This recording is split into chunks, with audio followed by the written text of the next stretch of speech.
Welcome to History American, a space for conversation and reflection where we explore scientific, social, environmental, political, economic, and statistical topics, as well as current events from El Salvador and the world. In every episode, we analyze and break down key events to help you better understand the reality around us. Find us for free on your favorite platform. You can support this podcast via PayPal or with cryptocurrency by leaving a contribution in Bitcoin, Ethereum, or Solana if you prefer. You can find the links and addresses in the description of this content. Follow, share, and comment. Absolutely. And we're so glad you're joining us today. Yeah, so I want to start this deep dive with a song, actually. Well, not sing it, but mention it. It's from the 1960s by this American mathematician and musician, Tom Lehrer. Oh, right. The satirical songwriter. Exactly. He wrote this incredibly sharp, biting, satirical piece. And there's a specific line in it that goes something like, "Once the rockets are up, who cares where they come down? That's not my department." Which is just a brilliant, albeit very dark, distillation of the man he was singing about. Right. He wrote that song specifically targeting Wernher von Braun. And if you look at the cultural landscape of the United States during the Apollo era, you really have to stop and ask yourself a fundamental question. How does a guy who is practically a national hero get targeted like that? Exactly. Why would this beloved architect of the American space program, a man who was literally championed by the entire nation, be the subject of such incredibly dark satire from a fellow scientist on national television? It's a completely jarring juxtaposition. I mean, you have the face of the space age, the man who essentially handed humanity the moon, being publicly skewered as this morally bankrupt opportunist. Yeah. It really reveals this deep fracture in how his legacy was perceived by the people who actually knew the history, as opposed to the very sanitized version that was being spoon-fed to the public. Right, and the answer to why that satire exists, the actual dark truth behind that shiny veneer of the space race, it actually lies in a very specific 6-digit number found in our historical records. And that number is 185068. 185068.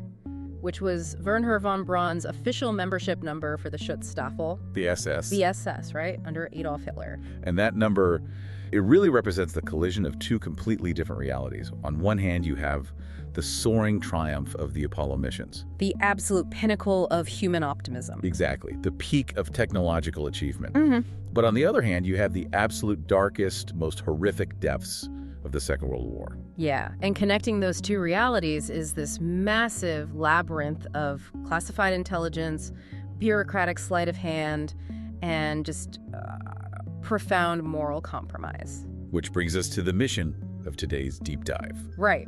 We are going to unpack one of the most controversial, heavily classified intelligence operations in American history.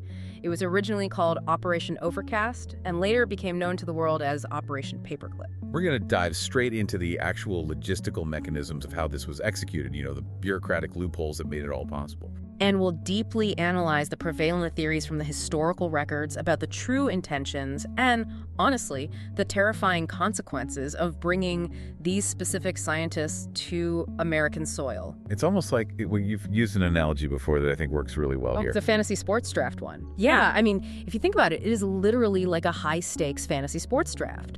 But instead of picking athletes for your team, you have these massive, victorious nations desperately drafting the brilliant minds who just spent the last 5 years designing weapons specifically meant to destroy them. That is exactly what it was. And to really understand the sheer scale of what we are talking about, we have to look at the historical context. Let's set the stage. The year is 1945.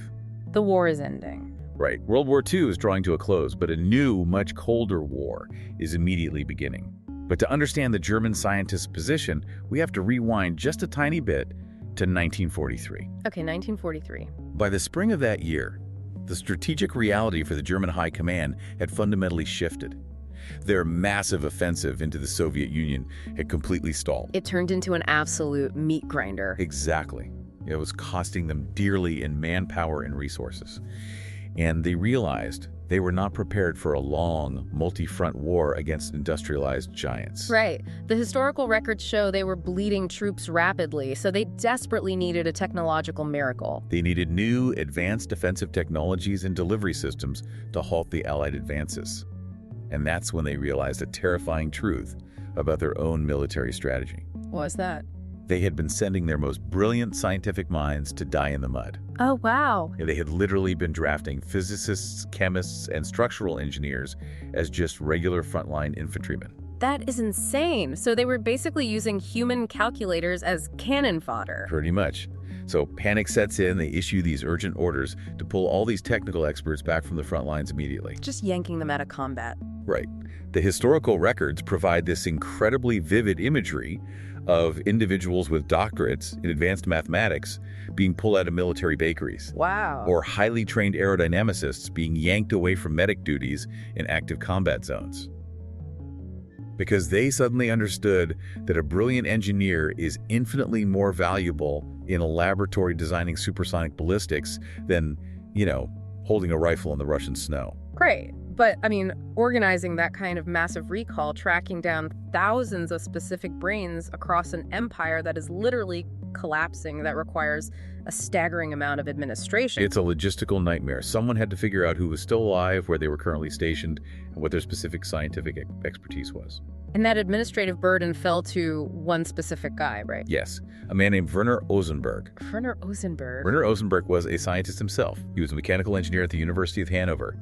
And importantly, he was an active member of the SS. He was placed in charge of the Military Research Association and given this monumental, almost impossible task: document every single scientifically viable, ideologically acceptable mind remaining in Germany. And so Wernher Ozenberg creates what becomes known in the historical records as the Ozenberg list. Right, which is essentially this master roster of the Third Reich's entire brain trust. It categorized their specialties, their current locations, their political reliability. Now, the way this specific list actually falls into Allied hands is, it's something straight out of a Cold War espionage thriller. It really is. So let's jump to March 1945. Right. The war is in its final chaotic weeks. The infrastructure of Germany is completely collapsing under the weight of the Allied advance. The German forces are in a full panic retreat, and their standard operating procedure in this situation is to burn and destroy any classified documents so they don't fall into enemy hands. It's just frantic, widespread destruction of evidence everywhere. Yes, but at the University of Bonn, amid all this frantic burning of papers, a Polish laboratory technician walks into a restroom. A restroom that hadn't been properly cleaned. And this is where it gets crazy. Right. Because there, literally floating in a toilet that had failed to flush, are the torn fragments of a highly classified document. I cannot get over this detail. It hadn't burned. It hadn't dissolved in the water. The technician literally fishes this soggy paper out of the toilet bowl. Just reaches in and grabs it. Yeah, he realizes the potential significance of what he's looking at, and he manages to hand it over to British MI6. Who then immediately share it with U.S. intelligence. I really want you listening to this to think about the physical mechanics of this moment. It's wild. Think about how fragile history actually is. The technological trajectory of the entire 20th century, the acceleration of the Cold War arms race, the fundamental architecture of modern rocketry, so much of it hinged on the water pressure of a poorly functioning toilet in Bonn. If that pipe had cleared, if someone had jiggled a handle, the Allies would have been flying blind. Exactly. So my question is, how exactly did this one soggy list change the tactical approach of the intelligence agencies? What were they doing before they had it? Well, before they had the Ozenberg list, it fundamentally shifted their operation from a blind scavenger hunt into a highly targeted extraction. Because they knew the weapons existed, right? Right. They knew Germany possessed advanced weapons. The Allies had suffered devastating casualties from the V-2 rocket attacks on London and Antwerp. They knew the technology was real. But they just didn't have the map. Exactly. They didn't have a comprehensive map of the human infrastructure behind those rockets. They didn't know the names, the hierarchies, or the specific engineering disciplines of the men who actually built them. So this list essentially acted as a fully indexed catalog for the Allied intelligence officers, like a menu. Precisely. And when Major Robert B. Staver of the U.S. Army's intelligence branch received the translated contents of that toilet list, he didn't just file it away in a cabinet. No. Major Robert B. Staver used it as the foundational document to compile what became known as the Blacklist. Right. He was prioritizing the absolute top tier of aerodynamicists and rocket scientists. And sitting right at the very top of Major Robert P. Staver's priority list was a technical director of the V-2 program. Wernher von Braun. Wernher von Braun. But Major Robert B. Staver and the U.S. intelligence apparatus weren't operating in a vacuum here. They weren't just casually shopping for scientists. No, the urgency to locate these men wasn't purely about acquiring the technology for America. It was driven by the absolute terror of who else was hunting for them at that exact same moment. And that emerging intelligence dynamic with the Soviet Union is the engine driving this entire narrative. The ideological alliance that defeated the Axis powers was essentially already dead by this point. Completely. The Soviet threat was deeply, deeply understood by the intelligence community long before the general public ever recognized the term Cold War. Right, because the Soviet Union had suffered unimaginable losses on the Eastern Front. Millions of casualties. So they viewed the acquisition of German technology not just as a prize or like a bonus. They saw it as a strategic imperative for their future survival and dominance. And they were conducting their own aggressive, highly organized extraction operations. Our materials detail the sheer scale of the Soviet effort, and it is honestly staggering. The most famous of their extraction efforts was Operation Osowiecim, right? Yes. Operation Osowiecim was just a masterclass in brutal logistical efficiency. How so? Well, the Soviet military and intelligence apparatus didn't bother with the bureaucratic nuances of recruitment pitches or visa applications. They weren't asking politely. Not at all. In a single night under the cover of darkness, Soviet forces systematically targeted the homes of roughly 2,000 German scientists, engineers, and technicians who were living in the Soviet occupation zone. 2,000 individuals, plus their families, in one night. Right. They woke them up at gunpoint, loaded them onto military trains, and physically shipped them deep into the interior of the Soviet Union to specialized research facilities.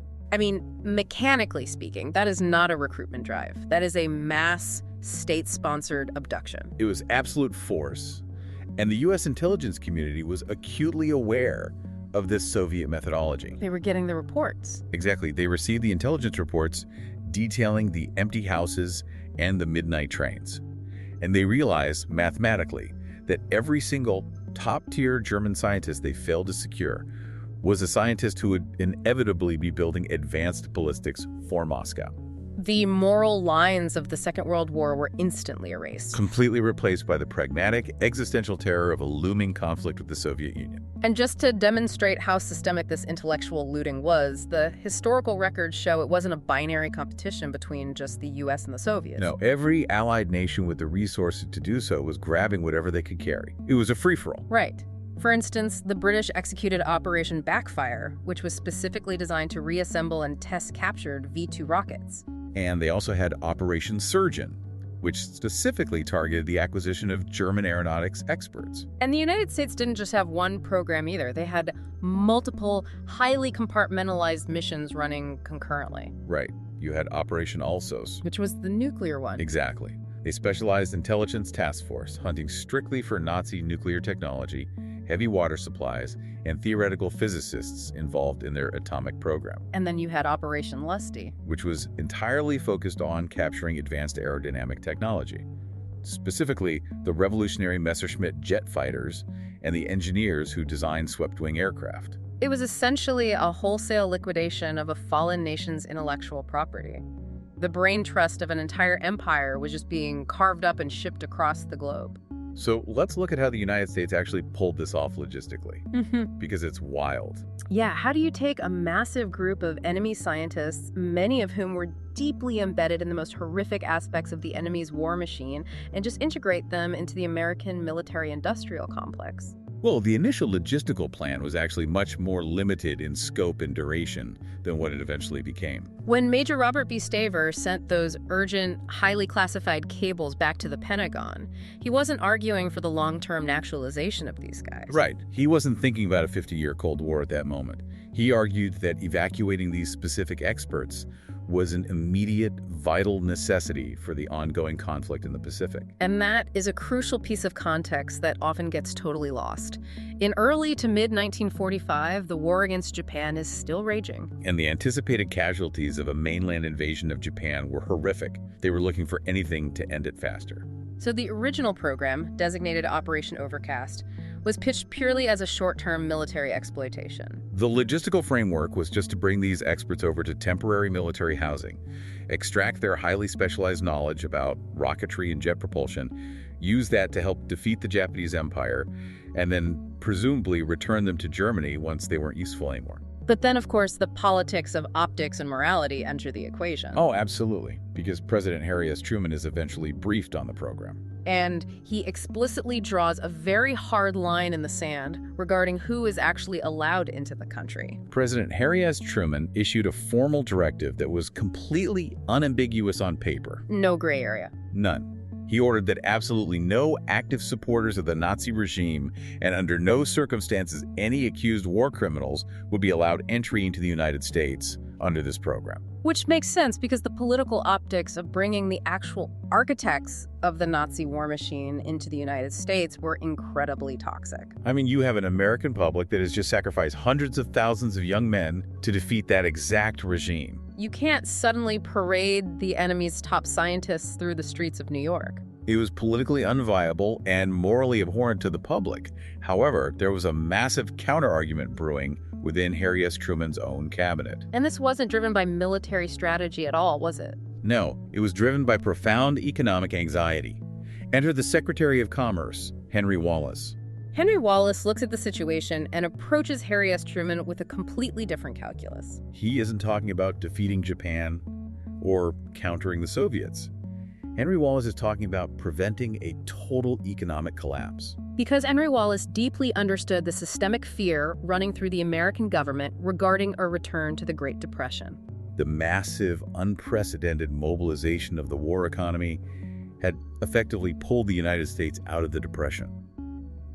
But there was a very real, terrifying economic projection going around. What was the projection? That once the wartime manufacturing contracts dried up and millions of soldiers returned home looking for work, the American economy would just crater. So Henry Wallace pitches the acquisition of these German scientific minds as an absolute economic imperative. The historical records show he argued that these specific scientists held the key to entirely new, multi-billion-dollar industries. They could generate revolutionary new patents in synthetic materials, advanced aviation, industrial chemicals. Which would, in turn, produce countless jobs for Americans.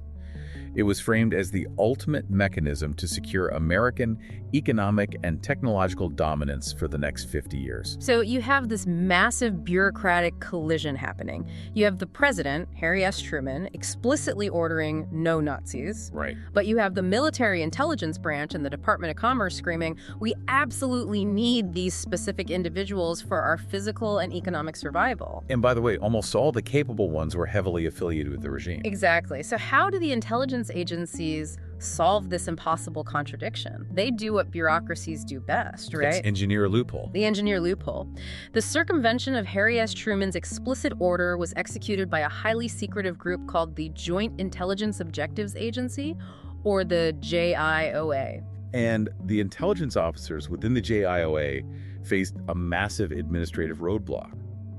The scientists they deemed absolutely essential to America simply did not qualify for entry visas. Because their dossiers were literally filled with their Nazi pasts, their SS affiliations, their utilization of slave labor. Right. They couldn't get them through the front door. I want to use an analogy here to explain the mechanics of what the JIOA actually did. Think about a modern computer network. Okay. Imagine you find a piece of software that is incredibly efficient at processing data. It is miles ahead of anything you have. But this software is known malware. It has a history of corrupting systems and causing massive damage. Exactly. And you are explicitly ordered by the network administrator, in this case, Harry S. Truman, not to install it. What the JIOA did was essentially rewrite the metadata of the file. They changed the icon, altered the file name, and bypassed security protocols. They installed the deeply compromised code directly into the mainframe because they valued the processing speed over the integrity of the system. That is a highly accurate mechanical comparison. The intelligence officers physically took the scientists' extensive dossiers. They meticulously removed the incriminating documents that detail their party affiliations or suspected war crimes. They just pulled them out. And they literally used ordinary paper clips to attach new, sanitized, completely fabricated biographies to the front of their files. They just clipped a clean resume over the dirty one. That's exactly it. The mechanism of the cover-up is so incredibly analog, so banally bureaucratic, yet the historical implications are just staggering. With a handful of office supplies, they effectively scrubbed the dark, documented pasts of hundreds of men. By executing this bureaucratic forgery, the JIOA completely subverted the commander-in-chief's explicit directive. They systematically manufactured a fictionalized cohort of quote-unquote good German scientists who were magically untainted by the totalitarian regime they had served for over a decade. And once the original codename Overcast leaked to the press, the intelligence apparatus officially changed the designation to Operation Paperclip, forever memorializing the mundane office supply they used to execute the cover-up. It's almost too on the nose. It really is. And the logistical mechanics of physically getting these men onto American soil were equally bizarre. You couldn't just load hundreds of German nationals onto a commercial flight into New York in 1946. No, they essentially had to be smuggled into the system. Our materials note that the intelligence agencies utilized a highly convoluted route through Latin America. It was an elaborate jurisdictional shell game. The military couldn't process them through standard integration ports on the East Coast without raising massive red flags with the public or the press. So what did they do? Instead, many of these scientists were quietly funneled down to the United States consulate, located in Ciudad Juarez, Mexico. Think about the absurdity of this. You have former SS officers and top-tier aerospace engineers being shuttled into a consulate in Mexico. Simply so they can be processed, walk across the border bridge into El Paso, Texas, and enter the United States, quote-unquote, legally as standard immigrants. Wow. By having them enter through the Mexican border, the JIOA normalized their legal status. It provided them with a veneer of legitimate, routine immigration. It completely bypassed the standard military importation channels and prevented them from looking like captured military assets or, shielded war criminals. It was a masterstroke of administrative obfuscation. Truly. Now, I want to take a moment to address and completely dismantle a massive cultural myth surrounding this entire operation. Yes, the space myth. Right. Because when most people hear the phrase Operation Paperclip, their minds instantly go to the cosmos. We think of astronauts, the Apollo program, the peaceful exploration of the moon. But our sources are very clear on the timeline here. The initial massive influx of these scientists had absolutely nothing to do with space exploration, did it? Not in the slightest. Space exploration was entirely an afterthought in the late 1940s. The military infrastructure was exclusively focused on the mechanics of the Cold War. Ballistics, aerodynamics, and advanced weapons delivery systems capable of carrying nuclear payloads. In fact, if we look at the raw numbers in the historical records, the United States Air Force actually brought over the largest contingent of experts, far exceeding the Army's numbers. So they weren't looking at the stars, they were looking at the stratosphere. Exactly. The Air Force was highly focused on mastering jet propulsion, supersonic flight dynamics, and advanced materials that could withstand extreme friction. So they dispersed their acquired scientists to specialized research hubs, primarily Wright Field in Ohio, to work strictly on military aviation.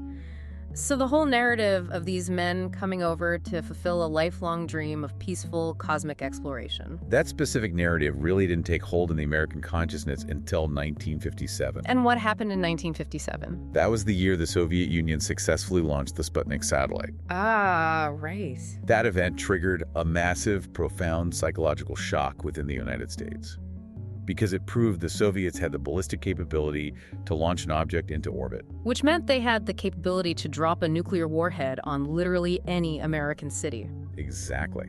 Sputnik suddenly and violently pivoted the national focus toward the space race. But for the first critical decade of Operation Paperclip, the mandate was strictly about building better, faster weapons for the military. Wernher von Braun and his core group of about 125 rocket specialists were initially sent to Fort Bliss, Texas, and eventually transferred to the Redstone Arsenal in Huntsville, Alabama, with the sole directive of developing medium-range ballistic missiles for the U.S. Army. Before we dive deeply into the incredibly dark, systemic consequences of this operation, just a quick reminder that if you are finding value in this deep dive, you can support this podcast via PayPal or with cryptocurrency. You can find the links and the Bitcoin, Ethereum, or Solana addresses right in the description of this content. Okay, let's get into the heavy analysis. Yes. Our mission here is to explore three major theories surrounding this operation, strictly utilizing the historical records. We aren't here to judge, but to meticulously unpack the mechanics of what the documentation actually shows. And theory number one is the most grounded in the available records. And frankly, it explores the most disturbing systemic reality: conscious complicity and the cover-up. The foundational premise of this theory posits that the United States government, specifically the intelligence and military branches orchestrating the operation, knowingly, intentionally, and systematically recruited individuals with documented histories of war crimes. Furthermore, it suggests they actively utilize their immense bureaucratic power to cover up these atrocities. Why? Because the horrific experimental data and the technical knowledge these men possessed were deemed simply too valuable to risk losing to the Soviet Union. Let's examine the mechanical evidence for this systemic cover-up, starting with a heavily documented individual named Georg Ricke. According to the historical sources, Georg Ricke held the position of General Director at the Mittelwerk plant. And for context, we really need to explain what Mittelwerk actually was. It wasn't just a standard factory on the outskirts of some city. No. Mittelwerk was a massive subterranean manufacturing facility built directly into the Harz Mountains. It was designed to mass-produce the V-2 rockets, safe from Allied bombing. And it functioned entirely by utilizing slave labor drawn directly from the adjacent Mittelbau-Dora concentration camp. The physical and environmental conditions within the Mittelwerk tunnels were apocalyptic. The underground facility lacked proper ventilation, sanitation, or light. The prisoners, comprised largely of Jewish inmates, political dissidents, and prisoners of war, were literally worked to death. They were starved, they were routinely beaten, and summarily executed by hanging for the smallest infractions, things like suspected sabotage or simply working too slowly. As the general director of this facility, Georg Ricke was not merely a distant observer, right? Not at all. He was intimately and administratively involved in the daily logistics of this horror. He managed the output, which meant managing the labor force. So as the war ends, Georg Ricke is captured by the American forces, specifically by a man named Colonel Peter Beasley. But the records show that Colonel Peter Beasley isn't operating as a war crimes investigator looking to arrest a perpetrator. He is operating as an intelligence officer looking for data. Colonel Peter Beasley's primary overriding objective was securing Georg Ricke's extensive cache of research documents, blueprints, and production records for the V-2. In this moment, we see the intelligence priority completely supersede any judicial or moral priority. And Georg Ricke, being a highly intelligent administrator, immediately recognized this dynamic. He leveraged his exclusive control over these critical documents to negotiate his own physical safety and secure a highly coveted transfer to the United States. And this is where the mechanics of the cover-up become almost farcical in their execution. They bring Georg Ricke to the United States, specifically to the Air Technical Intelligence Center at Wright Field in Ohio. And what does the military have him do? They allow Georg Ricke to sit completely alone in an office, tasked with transcribing, translating, and organizing his own captured documents. It represents a breathtaking, almost incomprehensible conflict of interest. The military essentially handed the prime suspect absolute control over the primary evidence of his own potential crimes. Did Georg Ricke use those weeks alone in that office to destroy incriminating memoranda, administrative orders, or production reports that directly linked him or his highly valued scientific colleagues to the executions and systemic torture at Mittelwerk? Given the unprecedented opportunity he was handed, it is highly probable. He was given the logistical freedom to sanitize the historical record from within the secure confines of an American military base. Eventually, however, the sheer volume of rumors and the undeniable optics catch up with the intelligence apparatus. A military investigator, Major Eugene Smith, is tasked with looking into the situation. Major Eugene Smith digs into the records and realizes exactly how deeply compromised the situation is. Major Eugene Smith eventually forces the military's hand, demanding that Georg Ricke be sent back to Germany to stand trial in what became known as the Dora trials. But even when the system is forced to prosecute him, the intelligence community continues to protect the broader operation. Because the U.S. military leadership realized a terrifying truth. If Georg Ricke was convicted in open court, the resulting testimony would inevitably expose the deep ties of countless other scientists currently working in the Paperclip network. So during his trial in Germany, the most crucial key witnesses, fellow scientists and administrators who were safely tucked away in the U.S. working on military contracts, were deliberately withheld by the American military. The intelligence agencies simply refused to allow them to travel to Germany to testify. And without that specific corroborating internal testimony regarding his administrative decisions, Jörg Ricke was acquitted due to a lack of evidence. The U.S. military actively and effectively obstructed an international justice tribunal to protect the integrity of their asset pool. It makes you rethink the entire concept of post-war justice. And Jörg Ricke isn't an isolated, anomalous case. Let's examine the career of Hubertus Strachhold. For decades, he was universally celebrated within the United States. He was officially dubbed the father of space medicine. He was instrumental in designing the vital life support systems, the pressurized astronaut suits, and the physical testing protocols for the entire early space program. He was a highly decorated hero of American science. He was entirely integrated into the American scientific and cultural pantheon. There is literally an award named after him. His portrait hung in medical libraries. But the fundamental biological data he used to understand exactly how the human cardiovascular and respiratory systems react to extreme environments, such as freezing temperatures, rapid depressurization, and severe oxygen deprivation, did not originate from benign, consensual laboratory tests. Our materials show that it wasn't until decades later that the full truth emerged. Years after his death, a 2004 German historical committee rigorously investigated his past and uncovered the origins of his research. They found undeniable documentation that Hubertus Strachhold's Medical Institute in Germany had directly utilized and integrated data sourced from the horrific experiments conducted at the Dachau concentration camp. The medical experiments conducted by SS doctors at Dachau were infamous for their unmitigated cruelty. They subjected unconsenting prisoners to vats of freezing water until they died of hypothermia, meticulously recording their plunging core temperatures and heart failure. They placed healthy inmates into specialized low-pressure chambers to simulate the rapid loss of cabin pressure at high altitudes, observing them until their lungs literally ruptured. And the historical records indicate that these specific experiments, some of which reportedly involved children, generated the precise biometric data that Hubertus Strachhold later utilized to build his foundational theories on aerospace medicine. And the official stance of the U.S. government was that they didn't know. They investigated him multiple times during his career and claimed their background checks found absolutely nothing linking him to the camps. But the 2004 committee found the documents. How could the most heavily funded intelligence apparatus in the world miss what a historical committee easily found decades later? That is the absolute crux of the conscious complicity theory. It is incredibly difficult, almost impossible, to believe the intelligence agencies simply missed it. The far more logical, mechanistic conclusion is that they knew exactly where that biometric data came from.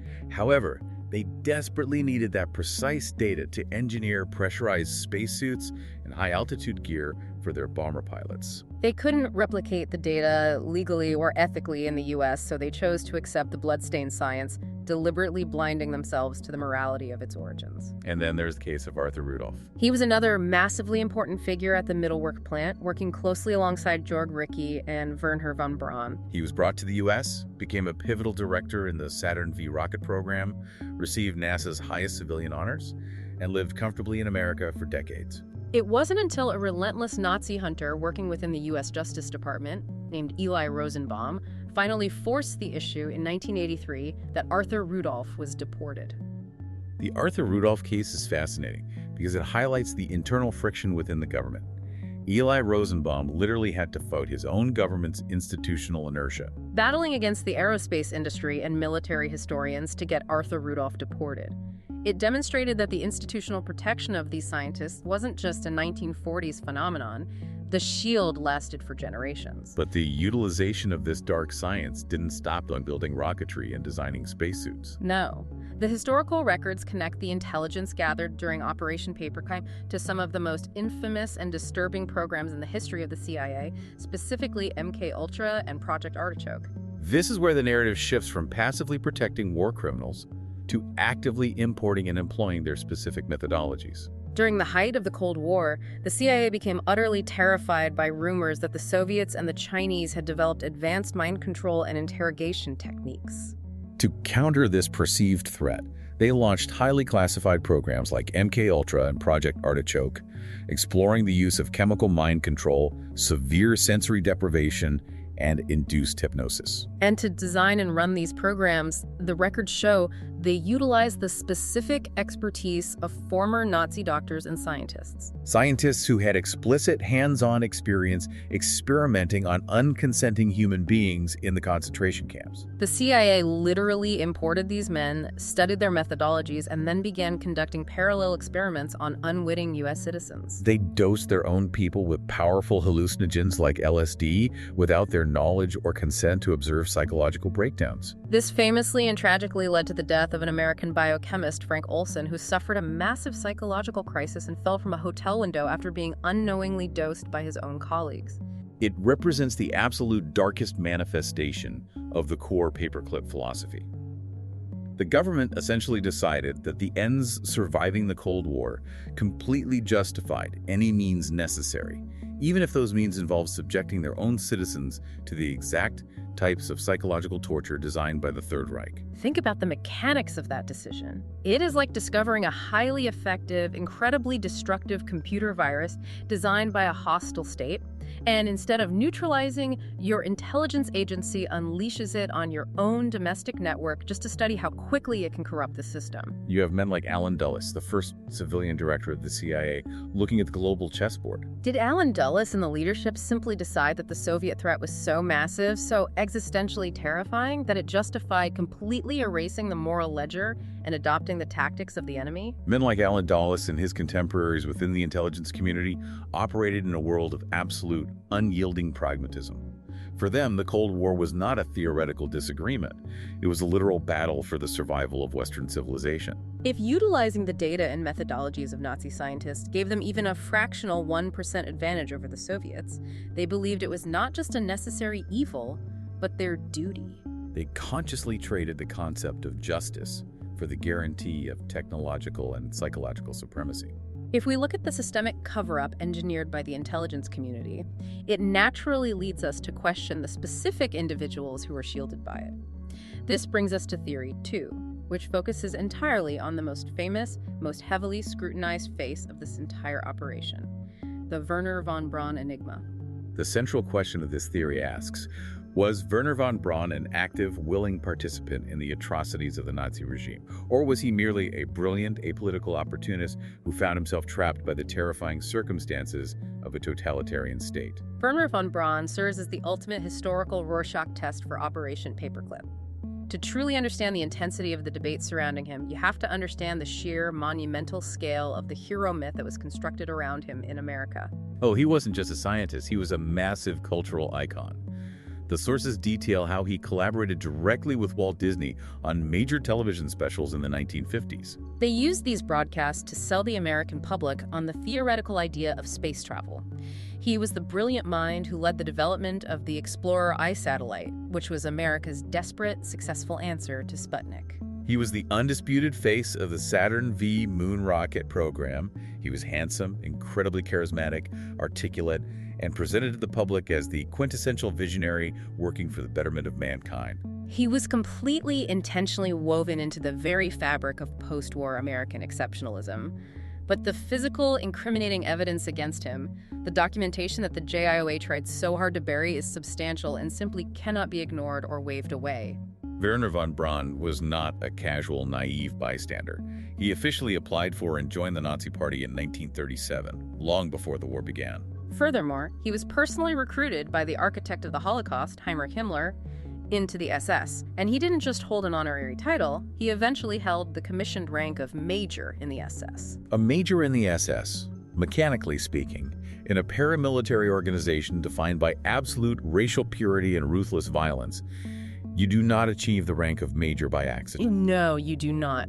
Holding that rank implies a significant, recognized level of ideological alignment, or, at the very, very least, a profound, calculated willingness to collaborate deeply with the most brutal, terrifying apparatus of the regime to secure funding and resources for his rockets. And regarding the slave labor at Middlework, the historical records definitively place Wernher von Braun at specific logistical meetings where the acquisition, utilization, and harsh treatment of slave labor from the concentration camps were openly and thoroughly discussed. He personally walked the damp, horrific tunnels of Middlework where starving men were dying daily to build his designs. So when confronted with this later in life, how did he defend himself? What was his opportunist defense? Wernher von Braun's defense, which he meticulously maintained and repeated until his death, was that he joined the party and accepted the SS commissions strictly under extreme duress. He claimed that refusing a direct invitation from Heinrich Himmler would have meant the immediate end of his career, and highly likely, the end of his life. He masterfully framed himself as a man held hostage by his own extraordinary genius, forced to appease a dictatorial, violent regime strictly so he could continue his theoretical, peaceful work on space travel. And he did have one major, heavily documented piece of historical evidence to support that specific claim.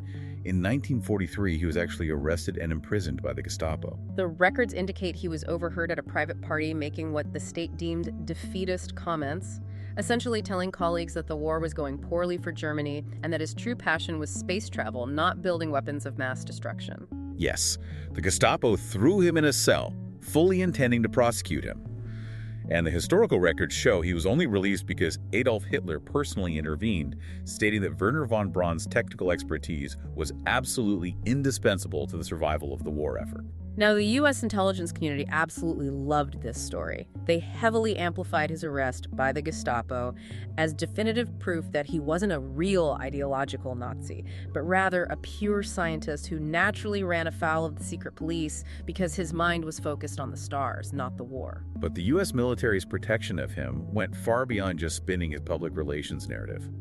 Remember Major Eugene Smith, the investigator who arrived at Wright Field to look into Georg Ricci and the horrors of middle work? Major Eugene Smith obviously logically wanted to interview the technical director of the entire program, Wernher von Braun. But according to the military records, Wernher von Braun was conveniently sent out of town on sudden, unspecified military business during the exact narrow window of Major Eugene Smith's investigation. It was a blatant, highly coordinated maneuver by his military handlers to physically shield their most valuable, indispensable asset.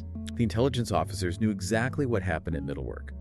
They knew that if Wernher von Braun was forced to sit down and testify under oath about the logistics of the slave labor, the resulting public scandal would instantly destroy the credibility and funding of the entire missile program. They actively managed his physical location to ensure he never had to answer the hard questions on the record. I have to push back on his entire opportunistic defense, though. We have to look at the moral mechanics of his choices. Can sheer scientific genius realistically excuse absolute moral passivity? Even if Wernher von Braun wasn't the guard personally pulling the trigger or whipping the prisoners in the tunnels, his rockets, his entire life's work, the designs he obsessively perfected were physically built on the broken backs of slave laborers. When you look at the towering Saturn V rocket on the launch pad, can you realistically separate the triumph of the moon landing from the blood that was violently spilled in those underground tunnels to invent the baseline technology? That is the defining philosophical question of his legacy, and perhaps the defining question of modern technological advancement. History and the public often demand clean binary narratives, clear heroes, and obvious villains. Wernher von Braun fundamentally refuses to fit into either box cleanly. He was undeniably a brilliant visionary who drastically advanced human capability, but he achieved that specific advancement by making a calculated pact with the devil. And the disturbing reality we have to face is that the United States government essentially co-signed that pact, validating his choices by giving him a new laboratory and a massive budget. Which perfectly transitions into the final and most expansive theory we need to examine based on our sources. Theory 3, the globalist orchestration and the true legacy. Now, I want to be incredibly clear to you listening. Based on the rigor of our historical sources, this is the most speculative, unverified theory we are looking at. But the mechanics of why people believe it are absolutely fascinating. This theory argues that the Cold War space race wasn't an organic, bitter, panicked competition between two hostile superpowers, but rather a highly managed, globally orchestrated effort by an elite cabal to forcefully guide human technological progress toward a unified, specific goal. It is a sweeping, grand, unified theory of late 20th century geopolitics. The foundational premise of this theory is that powerful, unidentified individuals behind the scenes of both governments realized that humanity urgently needed to become a spacefaring species. However, the only viable mechanism to secure the staggering astronomical funding required to achieve that leap was to manufacture a high-stakes, existential competition. The ultimate culmination of this supposedly orchestrated push is something like the International Space Station, a sudden, highly integrated, unified global effort that emerged almost perfectly from decades of supposed mortal enmity. So what is the actual evidence found in the records that makes people look at this and see a global shadow network? Why do people look at Paperclip and see a managed script? Proponents of this theory point heavily to the remarkably synchronized, almost choreographed pacing of the US and Soviet space programs. If you look at the timeline, whenever one side achieved a major milestone, like putting a satellite in orbit or a man in space, the other side almost miraculously achieved a highly similar milestone shortly after. It rarely seemed like one side was going to definitively, permanently crush the other. It always felt mechanically like a tightly managed, carefully paced race designed to keep both populations terrified and funding flowing. And the sources do mention some very strange, highly irregular behavior by the scientists themselves in the chaotic final days of the war. There are documented records of Wernher von Braun intentionally burying his most vital research notes in a mine in the Bavarian Alps before his capture, explicitly intending for them to be recovered and passed along to the Americans through specific, trusted handlers. Furthermore, French intelligence agencies, who were running their own operations, discovered that some of the German scientists actively working for the Western Allies were secretly communicating with unidentified handlers back in Germany. Yes, the verified existence of these covert back channels heavily fuels the speculation. Think about the logistics. If Wernher von Braun is burying specific notes, and French intelligence is intercepting secret messages from scientists in Allied labs, the theory asks, was there a highly organized shadow network of former Nazi scientists coordinating with each other directly across the Iron Curtain? Were they actively ensuring that both the US and the Soviet scientific programs received the foundational technology at the exact same pace, thereby artificially managing the Cold War arms race to ensure maximum uninterrupted funding for their rocketry dreams? It sounds exactly like a plot from a spy novel. A secret cabal of brilliant scientists playing the world's most heavily armed superpowers against each other, manipulating governments to force humanity to the stars. But let's ground this in reality. Mechanically, historically, how likely is this orchestrated theory? As a rigorous analytical model, I have to rate it as highly unlikely. While it is a compelling cinematic narrative, it fundamentally ignores the genuine, visceral, messy reality of the Cold War. The political and military leaders of the United States and the Soviet Union were not acting out a pre-written script. They were genuinely terrified of imminent nuclear annihilation. Historical events like the Cuban Missile Crisis were not orchestrated, managed theater. They were chaotic, unpredictable moments where humanity was literally seconds away from accidentally destroying itself through miscommunication and panic. So Occam's razor absolutely applies here. The simplest mechanical explanation is usually the correct one. Exactly. The highly synchronized pacing of the space race wasn't the result of a shadow cabal managing the timeline. It was synchronized because both superpower nations had aggressively, systematically looted the exact same country's brain trust. The United States and the Soviets were essentially building off the identical, captured Nazi blueprints, utilizing scientists who literally used to work in the exact same rooms in Germany. Of course, their technological progress mirrored each other almost perfectly. They were both reading from the exact same stolen textbook. So if we discard the globalist cabal theory as an interesting but ultimately flawed narrative, what are we actually left with? What is the true, quantifiable legacy of Operation Paperclip? Our sources give us a way to measure it, at least in a cold financial sense. The historical analysis estimates that Operation Paperclip brought the United States roughly $10 billion worth of intellectual reparations, and that is in 1948 dollars. The economic and technological windfall of that acquisition is almost incalculable in modern terms. That specific infusion of intellectual capital fundamentally birthed the architecture of the modern American military-industrial complex. The scientists brought over through the Paperclip loophole were directly instrumental in advancing supersonic flight, developing stable synthetic fuels, revolutionizing modern aeronautics, and ultimately providing the complex mathematical architecture that made space travel a physical reality. They provided the foundational baseline for American technological dominance in the second half of the 20th century. But the true cost wasn't financial. The true cost was entirely moral. Think about the devices we use today, the systems of power we rely on. We constantly face the question of how much compromise is acceptable for progress. Precisely. Operation Paperclip permanently and fundamentally stained the moral fabric of the post-war American intelligence community. By executing the Paperclip loophole, it established a terrifying, enduring precedent. In the name of perceived national security, the United States government would willingly look the other way, actively subvert its own executive laws, and provide comfortable safe harbor to men who had administered unspeakable atrocities. It proved on a systemic level that justice was entirely negotiable if the technological price was right. It is an incredibly ambiguous journey. We started this deep dive looking at a soggy, discarded list floating in a broken toilet in a bombed-out university in Bonn. And we mechanically followed that single piece of paper through bureaucratic loopholes and secret border crossings all the way to the blinding historic triumph of the Apollo missions on the surface of the moon. It is a stark, unavoidable story of how the highest, most noble aspirations of humanity are sometimes built directly on top of our absolute darkest sins. If we connect all of this to the bigger picture, it leaves us with a profound, almost haunting alternative history to consider. We naturally look at the timeline we currently inhabit, marveling at the GPS satellites, the space stations, and the technological wonders these men fundamentally helped build. But what if the system had worked differently?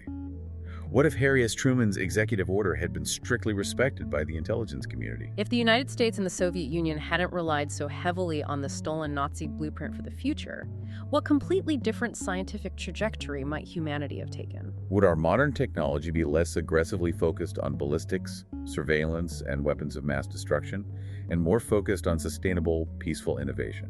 Would we have found a different, perhaps slower way to the stars? One that was not paved with the horrors and the blood of middle work. Something to think about. Thank you for joining us on this deep dive. As a cordial reminder, if you want to support our work, you can do so through PayPal or with cryptocurrencies using the links in the description. Please follow the podcast, share this content, and we'll see you next time.